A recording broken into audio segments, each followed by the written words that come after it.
அனைவருக்கும் வணக்கம். இன்றைக்கி நம்ம பார்க்க போகிறது சிக்கன் கிரேவிங்க. சிக்கன் கிரேவியில் எத்தனையோ வகையான சிக்கன் கிரேவி சாப்பிட்ருப்பீங்க. இன்றைக்கி செய்கிற இந்த சிக்கன் கிரேவி ரொம்பவே எக்ஸலண்ட்டாகவும் அல்டிமேட்டாகவும் இருக்குது. எப்படி செய்யலான்னு பார்க்கலாம் வாங்க. Welcome to my channel cook for my செல்லம். இன்றைக்கி நான் எடுத்துருக்கிறது 600 கிராம் சிக்கனுங்க. அது எப்படி செய்யலான்னு பார்க்கலாம். சிக்கனை நல்லா மஞ்சள் போட்டு வாஷ் பண்ணிடலாம். 3 டேபிள் ஸ்பூன் நல்லெண்ணெய் ஊற்றுங்க. ஊற்றிட்டு 4 பெரிய வெங்காயத்தை கட் பண்ணி சேர்த்துருக்குறேன். 4 காஞ்ச மிளகாய், 2 டேபிள் ஸ்பூன் இஞ்சி பூண்டு பேஸ்ட்.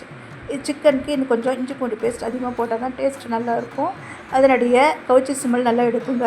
அதனால் கண்டிப்பாக 2 டேபிள் ஸ்பூன் இஞ்சி பூண்டு பேஸ்ட் போட்டுருங்க. இப்போது நம்ம கழுவி க்ளீன் பண்ணி வச்ச சிக்கனை சேர்த்துடலாம். சேர்த்துட்டு நல்லா கலந்து விடுங்க. நல்லா வதக்குங்க. அடுப்பு மீடியம் ஃப்ளேமில் இருக்கட்டும். 2 டேபிள் ஸ்பூன் தயிர் சேர்த்துடலாம். புளிக்காத தயிர் சேர்த்துட்டு ஒரு 5 நிமிஷம் கைவிடாமல் நல்லா வதக்கிட்டு ஒரு மூடி போட்டுருங்க. இப்போ இதுக்கு ஒரு மசாலா அரைக்கலாம். காஷ்மீரி மிளகாய், 1 டீஸ்பூன் ஜீரகம், சோம்பு, 1/2 டீஸ்பூன் மிளகு, 2 துண்டு பட்டை, 2 கிராம்பு, 2 ஏலக்காய், 1 நட்சத்திரப்பூ, சின்ன நட்சத்திரப்பூ 1, 1/2 டீஸ்பூன் ஜாதிபத்திரி, 1 டீஸ்பூன் கல்பாசி சேர்த்துட்டு ஒரு டேபிள் ஸ்பூன் வரமல்லித்தூள் சேர்த்துட்டு ஒரு கொத்து கருவேப்பிலை சேர்த்துட்டு நல்லா ஃபைன் பவுடராக அரைச்சி எடுத்துடலாம்.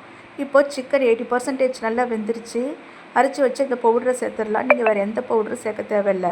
இது நல்லா கலந்து விட்டு மூடி போட்டு இதில் 1 டேபிள் ஸ்பூன் சோயா சாஸ் ஊற்றிடலாம்.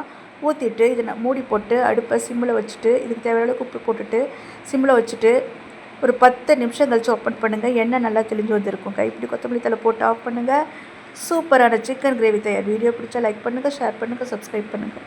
நீங்கள் கொடுக்குற லைக் அண்ட் ஷேர் கண்டிப்பாக நல்லா எனக்கு ஹெல்ப்ஃபுல்லாக இருக்கும் நம்புறேன். So please like, share and subscribe my channel cook for my channel.